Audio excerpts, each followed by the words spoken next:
In this video, I've gone out of my way to take notes and label some of the tactics that I have made for my vengeance group and to share them with my other possible groups. Now, basically there's the infiltration tactics, the hoot-your tactics, the marching fire, hold down, shoot and scoot, the different ambushes, area ambush, linear ambush, the L ambush. There's also different formations, the flanks, the flying wedge, which both are bad for modern day urban warfare. I prefer a more of a V-shaped formation and a single line. You know, one man after the other with covering fire. And also you need your foothold points, your firing points. We'll get into that. Okay, so there's pincer movements, which is attacking at two sides, they're opposite sides. Flanking maneuvers, which is where you stay at a far distance and you slowly wear them down. There is circumvallation and contravallation, different tactics to set up trenches, and there's different tactics to come between their fort and yours, or their line and yours, by using trenches and laying them out in a certain way. There is counter battery fire, rapid reaction force. My rapid reaction force is my vengeance groups, basically. My raw group, for instance, right? They split in half, one key group, one raw group. So you have 12 members of the raw unit, and they split into the key and the raw. And so, for example, a basic formation with machine gun in the middle, two riflemen on the side. You can have your scout, you can have your sniper.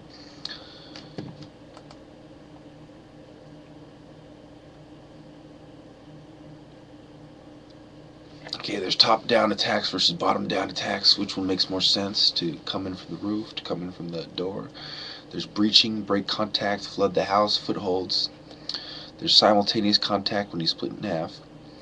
Assault, support, security. So three things you gotta think of. This: the assault, the supporting fire, and the security of the general security of the troops. Can we get into the different bombs? I talk a little bit about bomb making in my other videos, but I'm going to talk about the 8-ball is 1/8 stick of C4. There's also where you put it in the propane tanks with C4, white phosphorus, etc. There's also the Molotov, which is part liquid detergent, 2-part gas. Another way I've seen Molotov cocktails being made is that there's a bottle, and then there's rubbing alcohol, and then there's a cloth. Okay, and then you make it wet, and you light the top, and you throw it, and when it breaks, the alcohol and the fire spreads out. That's a very simple version of it that you can make quite cheaply. Okay, so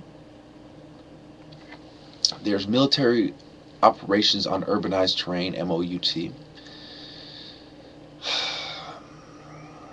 Let's see, what else do I want to get into in my notes?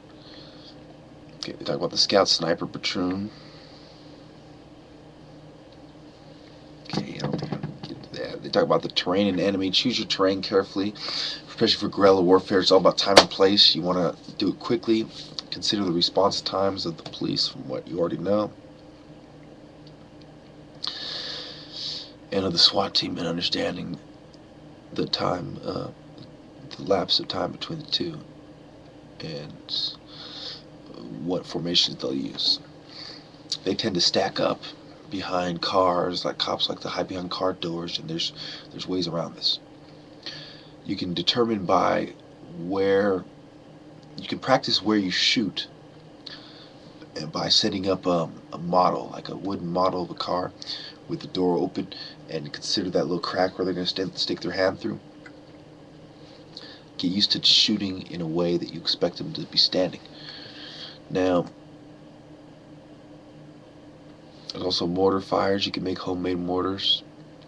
You got to consider the exterior doors and the locking points, the different rooms where they're located, the kitchen, the rear rooms, etc.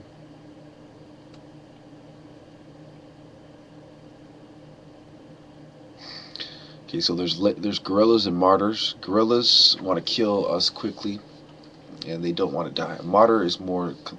I'm a martyr, for example. Somebody you know where they are. His goal is to kill as many people as possible, as many enemies as possible, and we expect to die ourselves. So, this is from the modern warfare side. Some of the terms I even got from Wikipedia, just so I can label and be able to articulate what I've been already saying to a lot of my troops. I'll talk about the difference between small arms, grenades, rocket-propelled grenades, machine guns, heavy machine guns, like saws, etc.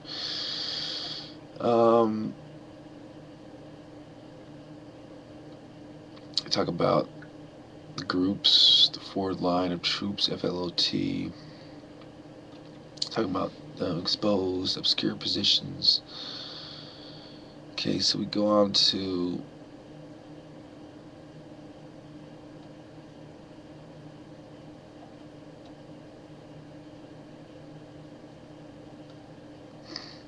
so it only takes minimum intelligence to create a lot of casualties. So intelligence is obviously important. Squad tactics, clearing houses, streets. Talked about security, assault, and support.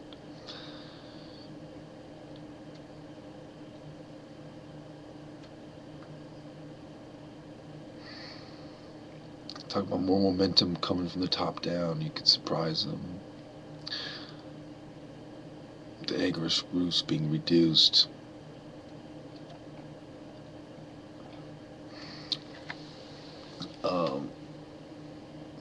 Pulling out is harder. More casualties if you're not careful. They break contact. May not have enough troops. Hard to bring up the wounded. Okay. Bottom down advantages, disadvantage pretty obvious, so we'll skip that. Footholds. Gaining footholds is positions where you can successfully engage the enemy.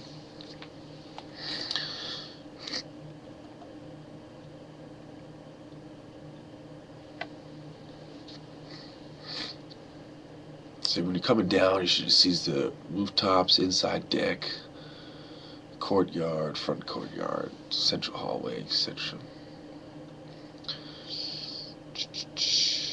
Talks about structure clearing.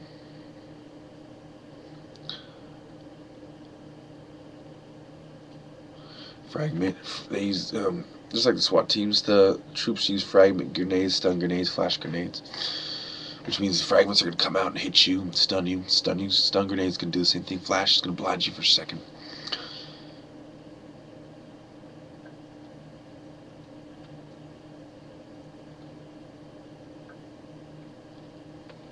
They use tanks, bulldozers, HMMWV, sledgehammers to breach the doors and get around padlocks. MOUT training.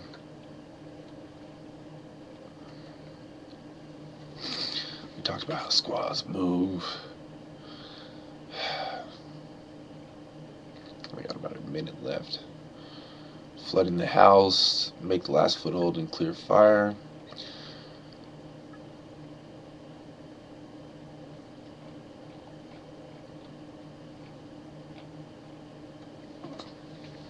You should use communication with hand signs.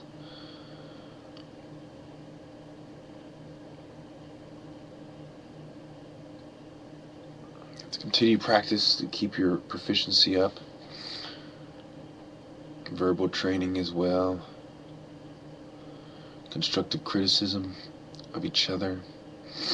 Okay, techniques: pie off all danger areas before entering the room. Use the buddy system. Pick uncovered danger areas, including when doors open to furniture large enough to fit a man inside.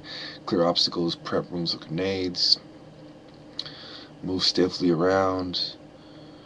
Take advantage of technology. Breaching carefully. Cover all threats and dangers. Protect your buddy. No mistakes.